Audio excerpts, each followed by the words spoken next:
Nah, kalau kita stabil dari awal sampai akhir Ramadan, sampai bulan Syawal dan seterusnya, maka bersyukur kita pada Allah, Bapak Ibu. Bersyukur kita pada Allah. Nah, ini fitrah manusia adalah beriman kepada Allah Subhanahu wa taala. Maka Rasulullah kan mengatakan, "Man shoma Ramadan imanan wahtisaban ghufira lahu ma taqaddama min dzambih."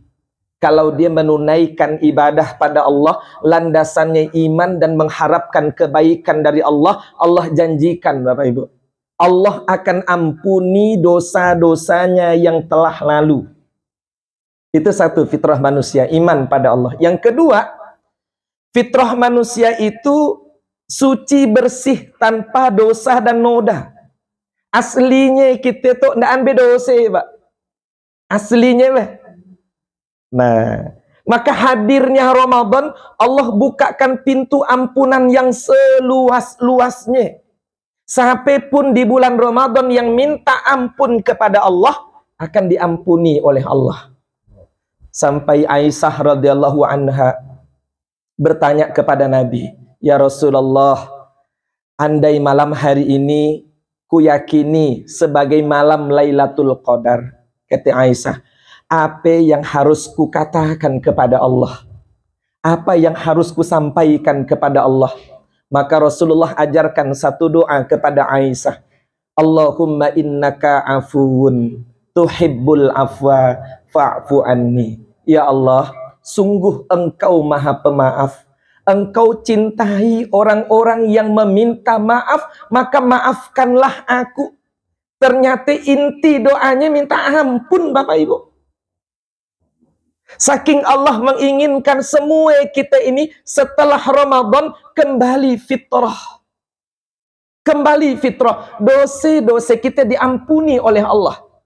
Maka Nabi SAW mengatakan, sungguh celaka, kata Rasulullah, kalau Ramadan sudah berakhir, ada orang yang dosa-dosanya masih menumpuk. Karena selama Ramadan dia tidak minta ampun pada Allah. Ialah orang yang celaka. Na'udzubillahi min dzalik. Maka doa kita minal aidin. Semoga menjadi orang yang kembali fitrah, artinya diampuni oleh Allah segala dosa dan kesalahan kita. Kemudian yang ketiga, fitrah manusia adalah berkasih sayang. Jadi kasih sayang ini fitrah. Ya, fitrah. Makanya Pak Jibul tadi mun raya suke, ya. Kenapa? Kasih sayang keluarga didapatkan.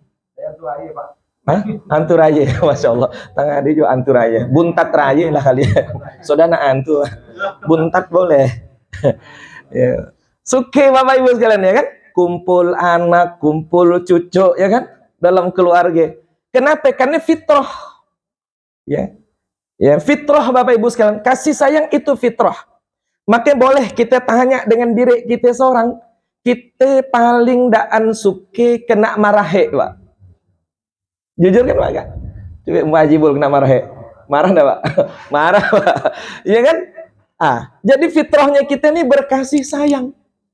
Maka sampai pun kita selalu ingin disayang. Jangankan dia kacik Pak, kita makin tua itu makin sensitif. Yang inyan nyari nyenyan nih Pak. Ya kan? Makin tua itu kita makin sensitif. Kena singgung sedikit perasaan, ya Allah sakit luar biasa ya Pak. Kena marahe sedikit kita, ya Allah sakit rasanya Pak. Aku tuh bedah tua ya gitu kan. Sampai bilang mana masih muda Pak ya, muda tua kan. Masya Allah. Ini fitrah Pak. Fitrah berkasih sayang. Ya, ini yang harus kita dapatkan. Makanya Allah Subhanahu wa taala memberikan kriteria orang yang takwa, Pak. Kriteria orang yang takwa itu kan diantaranya ya Pak, orang yang selalu berkasih sayang. Tanda orang takwa, tidak ada, tidak hanya baik hubungannya dengan Allah, tapi dalam jiwanya itu yang dominan jiwa kasih sayang. Apa wujudnya? Ada wujudnya Pak. Di surah Al-Imran 134. 1.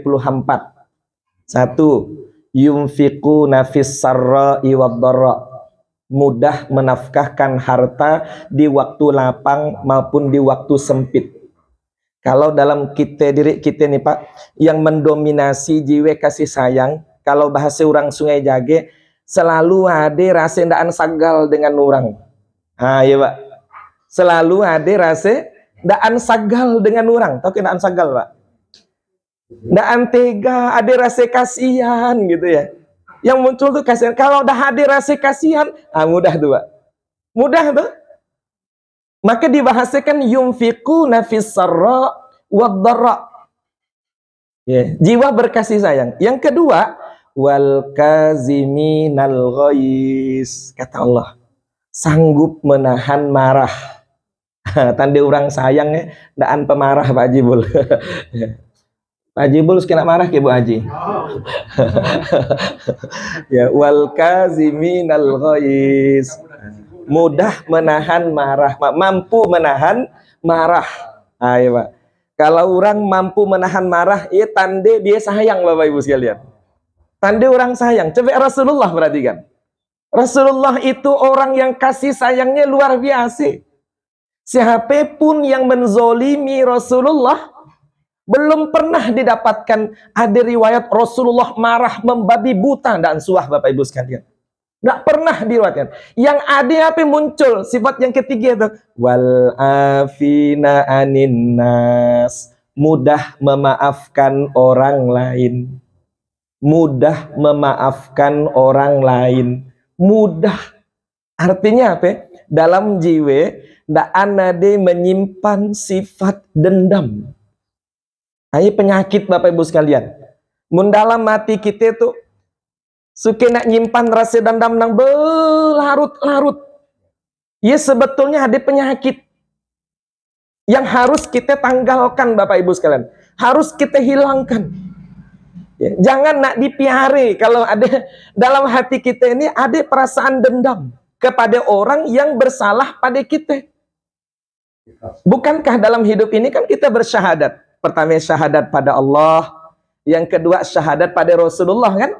Kalau kita bersyahadat pada Rasulullah, berarti kita siap mencontoh Rasulullah.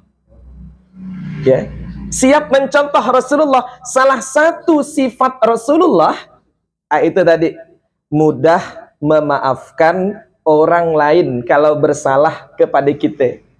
Ini luar biasa Pak. Jangan jauh-jauh. Kita semua sudah sampai di kota Mekah, Rai. Sampai kita di kota Mekah, sampai kita di Madinah.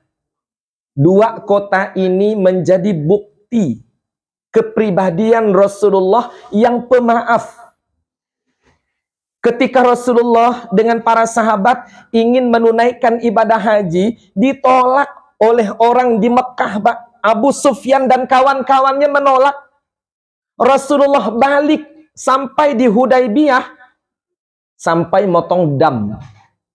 Dia lepaskan baju ihramnya Bapak Ibu sekalian. Pemaafnya Rasulullah. Pemaafnya Rasulullah. Sahabat-sahabat waktu itu, maka ada perjanjian Hudaybiyah Pak Haji. Udah sampaikan waktu haji Pak Bu ke Hudaybiyah, daerah satu tempat miqat di kota Mekah. Mun belum sampai boleh berangkat umroh lagi Pak Haji. Boleh berangkat umroh. Di mana nih Hudaybiyah? Mun dah lupa boleh datang lagi Pak Haji. Ingatkan lagi Hudaybiyah. Ada perjanjian Hudaybiyah yang dipandang sahabat, wahai Rasulullah, ini merugikan kita. Tapi Rasulullah mengatakan, ikuti. Maka perjanjian Hudaybiyah kaum muslimin, mun bahasa kita Bapak, ngalah. Ngalah daripada terjadi pertumpahan darah.